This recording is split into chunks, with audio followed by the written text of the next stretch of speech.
Hello, this is Ernest Osias, Director of Market Analytics with Woodall Risk Management. Thank you for joining us for our weekly technical overview of the grain markets. Before we begin, a brief moment to look at our market disclosure. This is a solicitation, and there is substantial risk of loss in trading futures and futures options.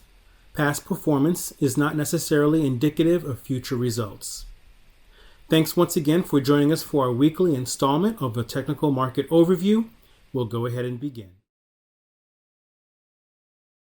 From our September 21st timeline, December corn found a nice top, moved down about 8 trading days, and from support over at 325 and 3/4, the market has since moved up and is now sitting right up against near-term resistance. We have a nice band somewhere in the neighborhood of 350 to 355, which is a good target for prices to find significant resistance, especially as it measures up against volatility-based resistance.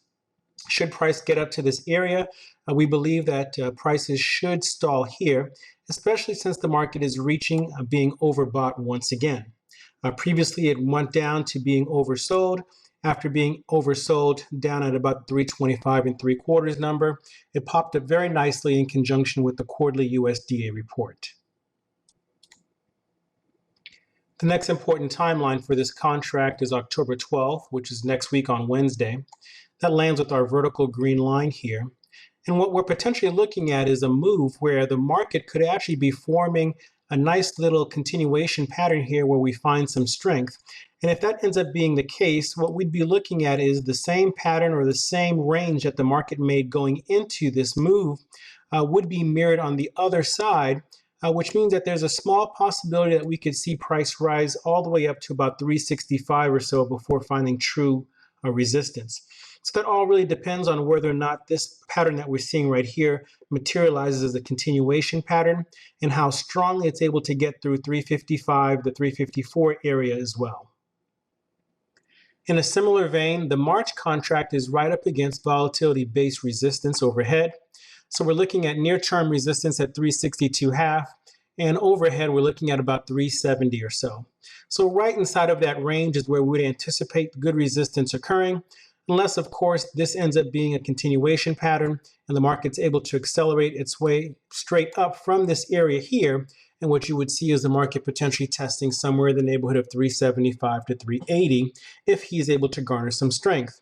Key caveat here is the market is approaching being overbought, and so we would anticipate that in short order we could see some weakness setting in. One level below the point of control puts us right at 368 1/4. At 368 1/4, we have very good resistance once again. And so what we're looking at is for a potential price target somewhere in the neighborhood of 365 to 368 before finding some failure and the market making its way back down. Unless, of course, the market's able to break through that 368 number with some strength, going into that October 12 number that we talked about just a moment ago, and then we could see the market again making an advance in the same distance that it does below, coming in on the other side.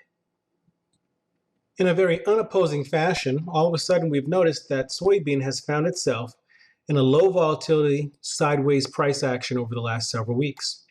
He has found very good resistance right at about 990 and found very good support at about 937.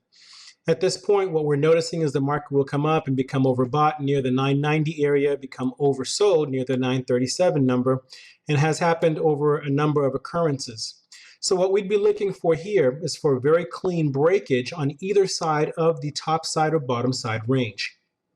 For now, we would anticipate that the market perhaps is looking to break the downside of this particular trading range that it's been in, but we're not going to be presumptuous as the month of October has now been underway, and we're not really seeing the great pressure to the downside that we might have otherwise anticipated early in the month.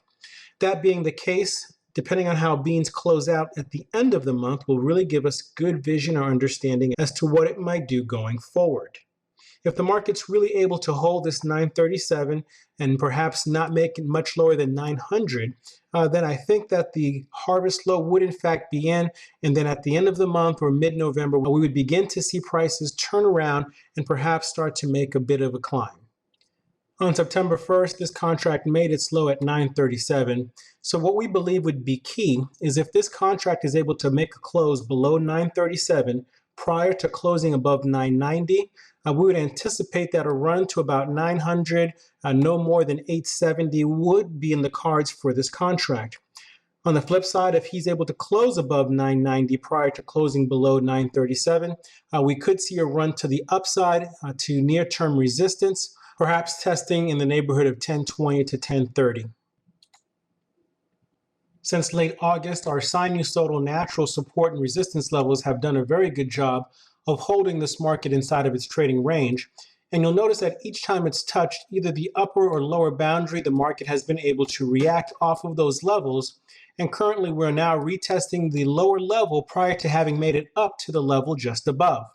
So what we're looking at right now then is if the market again is able to break these lows, especially the September 1st low, and make a close below these levels, we'd be looking at a downside push maybe to about 925.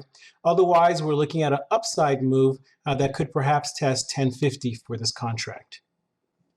We're seeing much of the same as far as support and resistance is concerned for this chart. The one thing we would like to point out to you is that October 17 looks to be an important timeline for this soybean contract itself.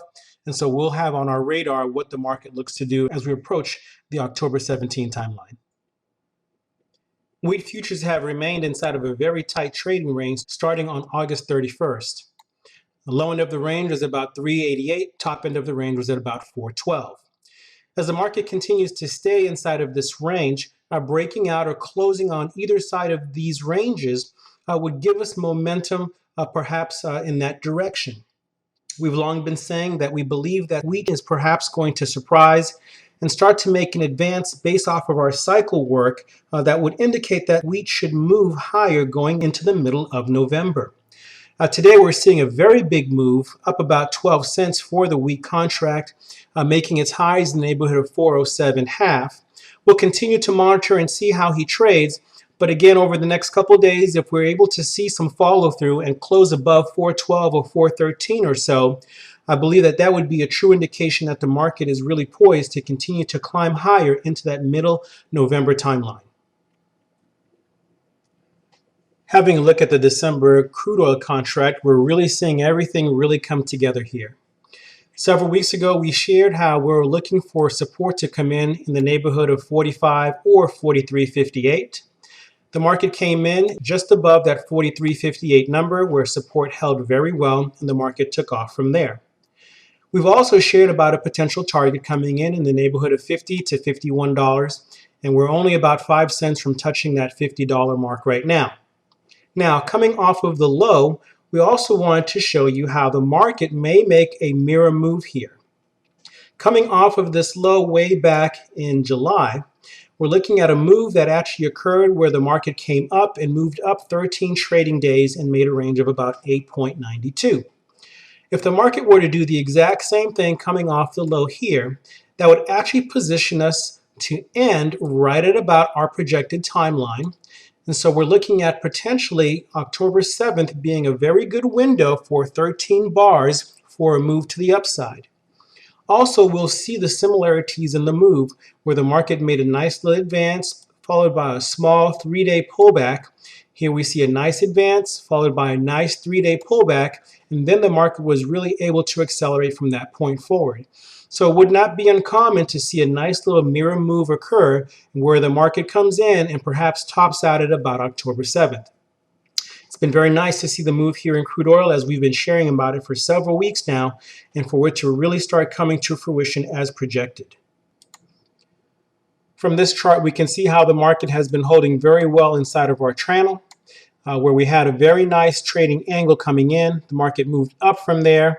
We're now testing the top end of our trading angle, and if we're able to close above here with really good strength, not only would we reach our minimum price objective coming up to that October 7th timeline that we talked about before, but perhaps with another pullback coming in, the market could in fact make its way up to about $60 in the coming weeks. Thank you so much for joining us for our weekly market update. We look forward to touching base with you again next week.